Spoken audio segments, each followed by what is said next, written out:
Why don't you shake up for others?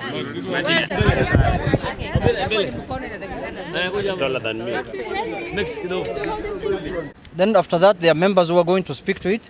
Honorable Malala, Honorable Gladys, Honorable Kanini Kega, and at the end will be the chairman of our party and the minority leader, and Honorable Momanyi also, those four. So the statement goes this way. If there was any proof that Deputy President William Ruto is a divisive character, then the events of the last 2 days provide the clearest pointer. Just a day after he appeared to have abandoned his intransigence and joined the BBI in Mombasa, he turned around and summoned his Tanga MPs to a meeting in Naivasha, which we can only say was meant to thrust the DP's finger in President Uhuru Kenyatta's eye. In Mombasa, through Senate Majority Leader Honorable Kipchumba Murkomen, DP gave a public undertaking that he had decided to join the ongoing BBI consultative rallies for the good of a one united country. Fellow Kenyans, make no mistake. DP Ruto finds it very hard to accept that Kenya's political dispensation has changed to include everyone. This is where the problem is. He still has not accepted that President Uhuru Kenyatta decided to open his government up for all Kenyans, and that it is President Uhuru's wish to run his second term with that understanding.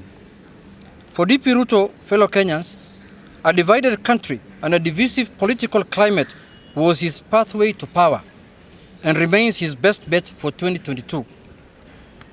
If the Naivasha meeting was surprising, coming soon after their declaration in Mombasa, it is the demands that came out of that have shocked all of us. The Naivasha meeting underlined the DP's deceitful nature and corrupt tendencies.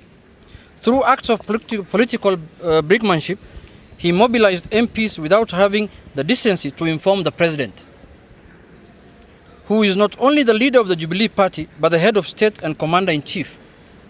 It's our firm belief that the rationale of the Naivasha meeting was a dirty scheme by the Deputy President to undermine President Uhuru Kenyatta.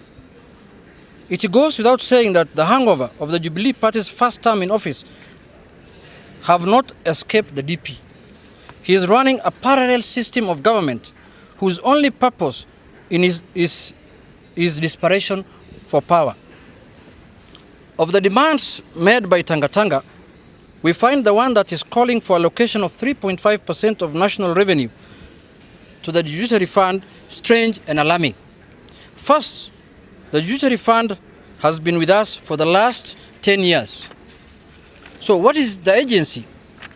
And when did Ruto know that judiciary is suffering from a cash crunch? More importantly, we find it suspicious that the demand comes just after the President and the Chief Justice meeting on Monday, in which the issue of funding cropped up. For avoidance of doubt, we consider the demand as an extension of Ruto's everlasting corrupt tendencies. The DP wants to win the favor with the judiciary in the hope that judicial officers will go easy in his corruption cases and those of his allies that are pending in the judiciary. There is more to be said about the demand for the state to set aside 5% of the national revenue to farmers. Ruto has controlled the agriculture sector since the Grand Coalition. When he served as the minister, he then appointed his crony, William Bett, and we have every reason to believe that Mwangi Kunjuri was also his person. It goes without saying that the sector is in a mess because of Ruto's own doing, and the proposal for a 5% allocation is meant to clean the mess that he and his surrogates have left behind. In any case, it is clear that the Budget Committee, which has the constitutional mandate to determine budgetary allocation, is controlled by Ruto men. The chairman is Kimani Ichung'wah and is a known Ruto surrogate. So why did they not implement these good ideas since 2017 when they took over the committee in Parliament? Ruto is throwing tantrums at the president, but he lacks the courage to do so, opting to use his sycophants. We encourage the DP to man up and walk out of his own shadow and face the president. This is because the shadow boxing will not do. Ruto has opposed the BBI since its inception, and his behavior is hardly surprising. But what did not what we did not expect is the childish behavior of the Deputy President in subjecting the President to. If he thinks he has grown politically and can stand on his own, let him resign and let the President deliver to Kenyans.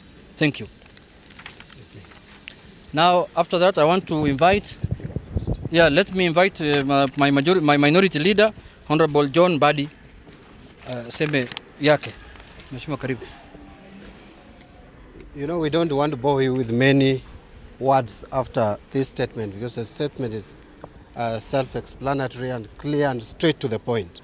I just want to add the following.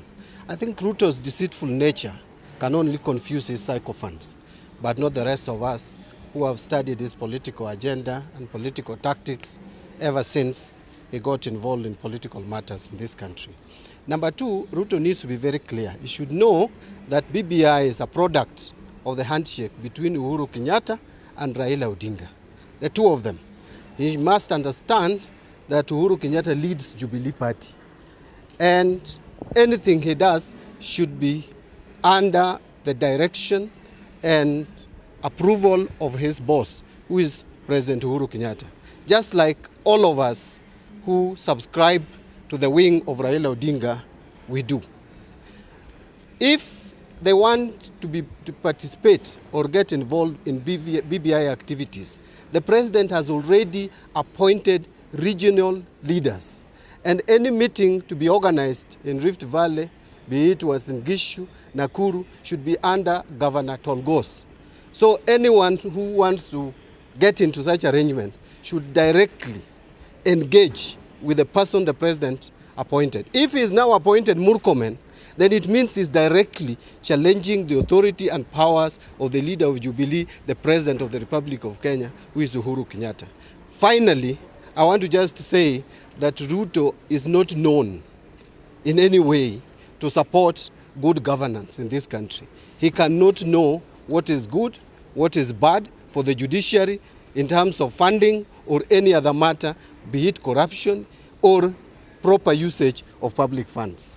I want to have Kanini Kega. Ndio niseme kwamba kufuatia mkutano ulifanyika kule Naivasha, niseme kwamba kuna taarifa iliyotolewa jana na katibu mkuu wa chama chetu cha Jubilee, na akasema kwamba huo haukuwa mkutano wa chama cha Jubilee.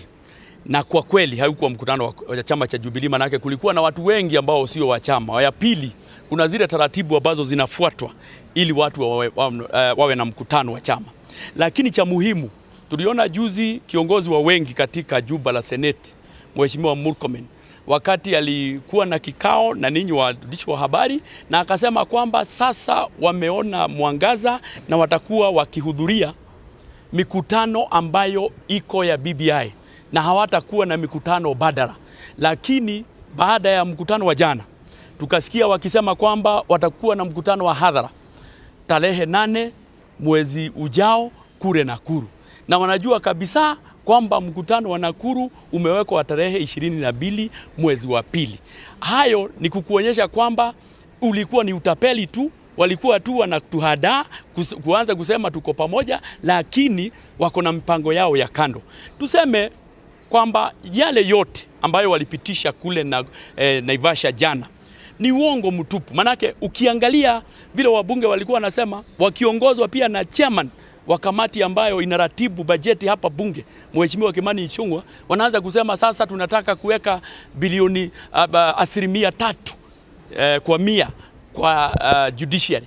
Na tunajua vizuri vile bajeti inatengenezwa. Bajeti haitengenezwi kwa mikutano kama hiyo. Mtu huja hapa bungeni, na yeye kwa sababu ni mwenyekiti na pia hao wengine ni wanachama, waje walete mapendekezo hapa. Lakini yote ambayo walikuwa wanafanya jana ni mambo ya kujitakia ukubwa, ni maneno ya kujipatia sifa ili waonekane wao ndio wanashikilia mwananchi wa kawaida, ili hali ni utapeli mtupu. Tunataka tuseme na tuseme kwa kauli moja kwamba ni utapeli. Wanasema kutoka mwanzo hawakuwa wanaunga mkono BBI. Hata tunataka tuende kwa nakara zote, muangalie the public participation ile ilikuwa ya BBI ya kwanza. Utaona wengi ya hao watu wabunge hawakuenda hata kutoa maoni yao, And what we are now doing is validation. And validation, you do it through those people who participated even in the original document. Kwa hivyo tuseme kwamba ni utapeli wanajaribu kuweka hapa kando, lakini sisi tuko macho. Sisi tunajua mkutano wa Nakuru ni wa tarehe 22 na huo ndio mkutano wa BBI. Kama watakuwa na mkutano kule Nakuru tarehe 8, huo sio mkutano wa BBI, huo ni mkutano wa hadhara, na ni vizuri waseme kwamba ni mkutano wa hadhara, mkutano wa kisiasa, waite watu wao. Kwa hivyo mkutano wa BBI ni mkutano wa tarehe 22. Asante kabisa. 22 kule Nakuru, na huo mkutano ambao umeandaliwa na Murkomen na wale wengine ni mikutano mojawapo ya zile mikutano za tangatanga ambazo haukuwa nazo kila wikendi. Mikutano za BBI zimeratibiwa. Wikendi hii tutakuwa kule Kitui na tutasonga hivyo according to ile program ambayo tumepeana. Jambo la pili, nilishangazwa jana sana tukiona wale viongozi ambao wako katika huo mrengo wa naibu wa rais wakisema kwamba mikutano zao zitaangazia yule mwananchi wa chini, yule mama mboga, yule mtu wa pikipiki, wale vijana ambao hawajapata ajira. Ningependa kuwakumbusha kwamba yule mama mboga anaumia sasa hivi kwa sababu pesa ya mahindi ilipotea Kenya hii. Yule mwanabodaboda anaumia kwa sababu mulikula pesa ya mafuta. Yule kijana amekosa ajira pale Nakuru kwa sababu pesa ya damu ya Kimwarer na Aror mulikula. Sasa nyinyi hamwezi kuja kusema tena nyinyi ndio mnakuja kutetea wale watu wa chini, ili hali nyinyi mmekuwa mstari wa mbele kufuja mali ya Kenya. Ningependa kupeana onyo kwa timu ambayo inaongozwa na Murkomen ya kwamba this is a defining moment for this country and we shall not allow you guys to bring confusion. This is a moment whereby the country is supposed to be together, na kama nyinyi peke yenu ndio mtataka muende kando, tutawaruhusu muende kando. La mwisho, nilisikia wakisema kwamba ati wanaunga BBI mkono, watakuwa nakuja kwa mikutano zile ambazo sisi tumeandaa pia wakifanya zao kando. Mimi ningependa kuwaambia sasa tumejua mahali penye mupo. Mukija kwa hizo mikutano, Murkomen na wenzako hamutapewa nafasi kuongea, muende kwa mikutano zenyu, mujue sasa hizi za BBI nyinyi mko kando na sisi tuko kando. Thank you. The deputy president with his team are just opposing PPI. Let them come out, let them start the rallies in Nakuru and just oppose, so that we saw him where he exactly belongs. Number two, we know the team which was in Naivasha yesterday.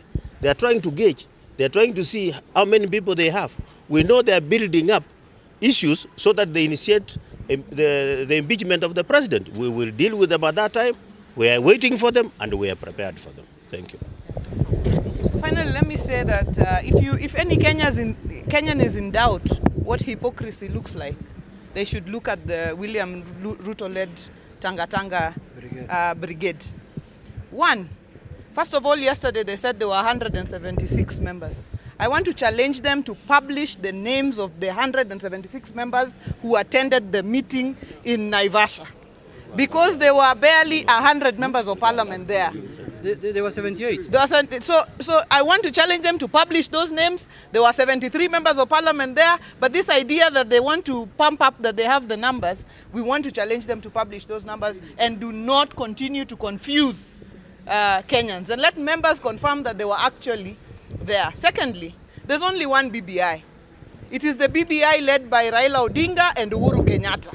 There is no second BBI. So this idea that we are going to be doing parallel meetings to the BBI that is known must be stopped. If you want to do another BBI, go and do your own handshake with whoever you want, and then come up with your own BBI, and then do parallel meetings. Because BBI is not BBI for its own sake. BBI is a result of a painful process that brought together these two leaders, not as a joke, but under very difficult circumstances. So if you want to confuse the BBI process, tafadhali, fanya handshake yako, ufanye BBI yako. Lakini BBI yenye tunajua ni ile inaongozwa na Mheshimiwa Uhuru Kenyatta na Mheshimiwa Raila Odinga. Na hizo mikutano ni zile ambazo zimewekwa katika itinerary, na ni ndio zile ambazo tutaenda, na tunajua ile secretariat ya BBI pia itakuwa kwa hizo mikutano ambazo zimepangwa na Uhuru Kenyatta na Mheshimiwa Raila Odinga. Asanteni. And one of the agendas they discussed in Naivasha, we are aware, other than the BBI, was the impeachment of the president. We are ready for them. Let them bring it to Parliament. We are aware that they were collecting signatures to bring to Parliament to impeach President Uhuru Kenyatta.